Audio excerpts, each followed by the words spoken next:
اس دیش کو مسلمانوں کے حوالے سے چوکنا اور محتاط رہنے کی ضرورت ہے۔ یہ بیان ہے الہ آباد ہائی کورٹ کے سٹنگ جج شیکھر کمار یادو کا۔ آپ کو یقین نہیں ہوگا کہ ایک جج کی زبان سے ایک کمیونٹی کے لیے کیسے اس طرح کے جملے نکل سکتے ہیں، لیکن شیکھر کمار یادو سٹنگ جج ہے الہ آباد ہائی کورٹ کے، اور انہوں نے سیدھے سیدھے بیان دیا ہے کہ کٹ ملوں سے اس دیش کو خطرہ ہے، کٹ ملوں کے حوالے سے اس دیش کو محتاط رہنے کی، چوکنا رہنے کی ضرورت ہے۔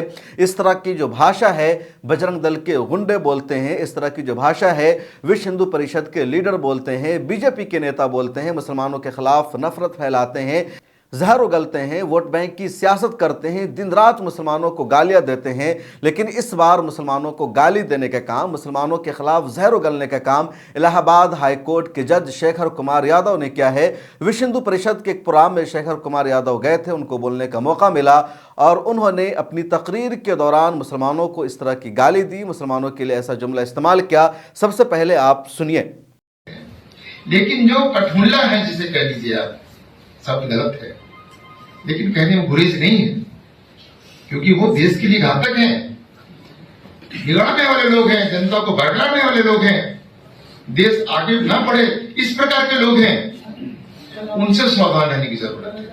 شیکھر کمار کو آپ نے سنا، انہوں نے اسی پر اکتفا نہیں کیا بلکہ انہوں نے مسلم عورتوں کا بھی مذاق اڑایا اور مسلمانوں کو نصیحت کرتے ہوئے کہا کہ بھارت میں مہیلا کو دیوتا کا روپ دیا گیا ہے، اس لیے مہیلاؤں کا مذاق نہیں ہونا چاہیے، مہیلاؤں کا اپمان نہیں ہونا چاہیے، اور 4 شادیاں کرنا، حلالہ کرنا یا اس طرح 3 طلاق دینا مہیلاؤں کا اپمان ہے اور یہ برداشت نہیں کیا جائے گا۔ یہ شیکھر کمار یادو صاحب کا کہنا ہے۔ ان کا جو پہلا بیان ہے سوشل میڈیا پر وائرل ہو رہا ہے اور یہی سوال کیا جا رہا ہے کہ ایک جج کی زبان سے اس طرح کی بھاشا کیسے نکل سکتی ہے۔ جج کا مطلب ہے کہ وہ غیر جانبدار رہے، سبھی کو انصاف دینے کا کام کرے، سبھی کے لیے آواز اٹھائے، کسی ایک مذہب سے اپنے آپ کو نہ جوڑے، کیونکہ ہندوستان میں جمہوریت ہے، سیکولرزم ہے۔ لیکن جج صاحب نے سیدھے سیدھے مسلمانوں کو گالی دی ہے اور بجرنگ دل کے نیتاؤں سے بھی زیادہ گھٹیا زبان کا انہوں نے استعمال کیا ہے، مسلمانوں کو کٹ ملا کہا۔ اب جج شیکھر کمار یادو صاحب سے سیدھا سیدھا سوال یہی ہے کہ اس دیش کو مسلمانوں سے خطرہ کیسے ہے؟ مسلمانوں نے اس دیش کا بگاڑا کیا ہے؟ مسلمانوں نے اس دیش کو بنایا ہے، مسلمانوں نے اس دیش کی تعمیر کی ہے، اس دیش کی جو خوبصورتی ہے، اس دیش کا جو دنیا بھر میں نام ہے، اس دیش کا جو حسن ہے وہ مسلمانوں کی وجہ سے ہے، اور آج بھی مسلم بادشاہوں کی وجہ سے اس دیش کو لاکھوں کروڑوں روپے کا ہر سال ریونیو آتا ہے۔ اس دیش کو انگریزوں سے آزاد کرانے کا کریڈٹ بھی پورا کا پورا مسلمانوں کو جاتا ہے۔ مسلمانوں نے ہی پہلی لڑائی لڑی تھی، مسلمانوں نے ہی مسلح جد و جہد کی تھی، مسلمانوں نے ہی انگریز حکومت کے خلاف ہتھیار اٹھایا تھا اور لاکھوں مسلمانوں کو شہادت کے مرتبے سے گزرنا پڑا، ان کو اپنی جان کا نذرانہ پیش کرا۔ مدرسوں کی وجہ سے اس دیش کو آزادی ملی، مسلمانوں کی وجہ سے اس دیش کو آزادی ملی۔ ان کے لوگوں نے تو بہت بعد میں آ کر کے آزادی کے مومنٹ کو جوائن کیا، اور جب ان لوگوں نے آزادی کے مومنٹ کو جوائن کیا تو اس وقت آزادی کی لڑائی مسلح نہیں تھی، ہتھیار کے ساتھ نہیں تھی، بلکہ پیسفل مومنٹ چل رہا تھا۔ پروٹیسٹ کرنا ہے، احتجاج کرنا ہے، اور اس پیسفل مومنٹ میں بھی جو بی جے پی کے رہنما ہیں، جو RSS کے رہنما ہیں، وہ انگریزوں کے ساتھ مل چکے تھے، وہ وطن پرست لوگوں کے خلاف تھے، غداری کر رہے تھے، ادھر سے ادھر راز کو پہنچاتے تھے، جاسوسی کا کام کر رہے تھے۔ یہ تاریخی سچائی ہے، یہ حقیقت ہے، اور مسلمانوں نے ہی اس مہم کو شروع کیا اور مسلمان آخر تک آزادی کی جنگ لڑتے رہیں، تب اس مسلمان سے ان کو خطرہ بتایا جا رہا ہے۔ آج ساری عدالتوں میں ججز ان کے ہیں، حکومت ان کی ہے، پرائم منسٹر ان کے ہیں، تمام اداروں میں ان کا قبضہ ہے، اور جو اہم محکمے ہیں، جو اہم عہدے ہیں، خواہ وہ آرمی ہو، خواہ وہ عدلیہ ہو یا اس طرح کے دوسرے شعبے ہو، ان تمام جگہوں پر UPSC میں مسلمانوں کی جو نمائندگی ہے صرف 2% یا اس سے بھی کم ہے۔ 80% ان کی آبادی ہے، مسلمانوں کی دیش میں آبادی صرف 14% ہے، اور جو حکومتی ادارے ہیں، خواہ وہ پولیٹکس ہو، خواہ وہ خواہ وہ کیا بولتے ہیں کہ بیوروکریٹس کا معاملہ ہو، یا وہ آرمی ہو یا پولیس کا محکمہ ہو، سب جگہ مسلمانوں کی نمائندگی 2% سے بھی کم ہے۔ اور کسی بھی محکمے میں اگر مسلمان ہے تو جو مسلمان ہیں وہ آئین کے مطابق کام کرتا ہے، وہ قانون کے مطابق چلتا ہے، کہیں پر بھی وہ ریلیجن کے نظریے سے کام نہیں کرتا، یا مسلمان ہو کر کے کام نہیں کرتا، یا کہیں پر وہ जानबदारी नहीं बरतता है, किसी को फ़ायदा पहुंचाने की कोशिश नहीं करता है, बल्कि जो आइन है, आइन पर जिस तरह वह हलफ लेता है उसी तरह अपनी ज़िम्मेदारी को निभाता है। इसके बावजूद लगातार मुसलमानों के ख़िलाफ़ नफ़रत फैलाई जाती है और अब सिटिंग जज ने यहाँ तक बयान दे दिया कि इस देश को मुसलमानों से ख़तरा है, जो बेहद शर्मनाक है। और मुझे लगता है कि इस जज साहब को माफ़ी मांगनी चाहिए, क्योंकि अदालतों से लोगों का भरोसा उठ जाएगा, लोग इस पर इत्मीनान नहीं कर पाएंगे। इन जजों के पास कैसे लोग इंसाफ की गुहार लगाने जाएंगे? एक जज का काम होता है लोगों को इंसाफ देना, लेकिन यहाँ जो इन्होंने बयान दिया है बेहद शर्मनाक है।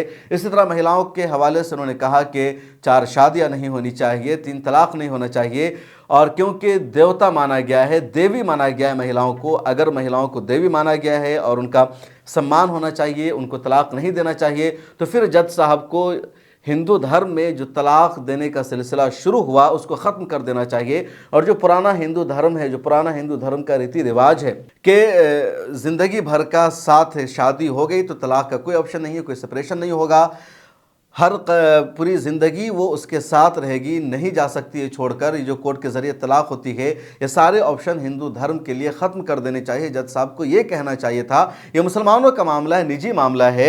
आपके धर्म में महिलाओं को देवता का तस्वुर दिया गया है, इस्लाम में महिलाओं को देवता का तस्वुर नहीं दिया गया, बल्कि इस्लाम में औरतों को रहमत करार दिया गया है, औरतों को इज़्ज़त का मर्तबा दिया गया है। औरतों की बरहना तस्वीरें इस्लाम में हराम हैं, या औरतों को शादी के बग़ैर उनसे फ़ायदा उठाना इस्लाम में हराम है। इस्लाम में कहा गया है कि औरतों को इज़्ज़त देनी होगी, उनको सम्मान देना होगा, और यह सम्मान शादी के ज़रिए होगा।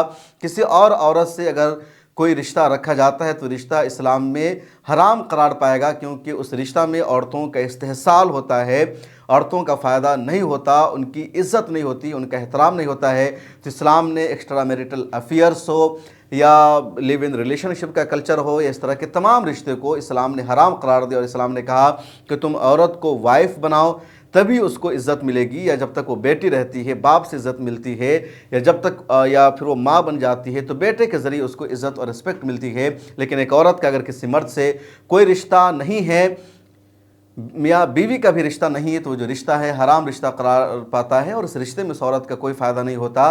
तो इस्लाम इस कल्चर को नहीं अपना सकता, इस्लाम इसकी वकालत नहीं करता है। और जज साहब इसी तरह के कल्चर को अपनाने की वकालत कर रहे हैं। ये जो हिंदुस्तान में लगातार कल्चर बढ़ता जा रहा है कि एक तरफ शादी होती है, दूसरी तरफ एक्स्ट्रा मैरिटल अफेयर्स होता है, दूसरी तरफ लोग रिलेशनशिप में रहते हैं। अदालतों से इस तरह की जो चीज़ें हैं उसको जवाज़ मिल रहा है कि कोई अपनी शादी होने के बावजूद किसी और के साथ रह सकता है और उसकी वाइफ को उस पर या उसके शौहर को एतराज़ नहीं होगा। इस्लाम इस तरह की चीज़ों की वकालत नहीं कर सकता, और न ही मुसलमानों को इस तरह का मशवरा देने की ज़रूरत है। और जो सबसे ज़्यादा शर्मनाक बयान है हमारे जज साहब का ये कि उन्होंने मुसलमानों को कठमुल्ला कहा। आखिर जो इस्लामोफोबिया है, मुसलमानों से जो डराया जा रहा है, जो नफ़रत फैलाई जा रही है, उसमें जज साहब भी शरीक हो गए हैं। सबसे अहम सवाल तो इनके विश्व हिंदू परिषद के प्रोग्राम में शरीक होने पर हैं, क्योंकि विश्व हिंदू परिषद जो तंजीम है वो हिंदुत्व के लिए काम करती है, मुसलमानों के ख़िलाफ़ नफ़रत फैलाती है, तंजीम मुसलमानों के ख़िलाफ़ ज़हर गलती है।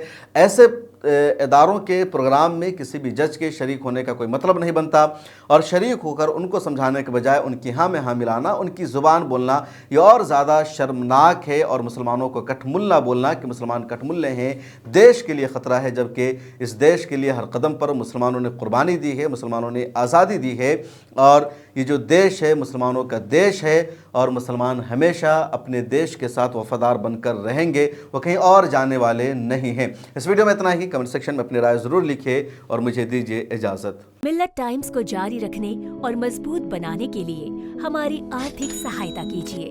ये एक आज़ाद मीडिया हाउस और कमज़ोरों की आवाज़ है। आप हमें देखें, सुने, पढ़ें और हर महीने ज़्यादा नहीं, सिर्फ 100 रुपए से मदद करें। डिटेल्स डिस्क्रिप्शन में मौजूद हैं।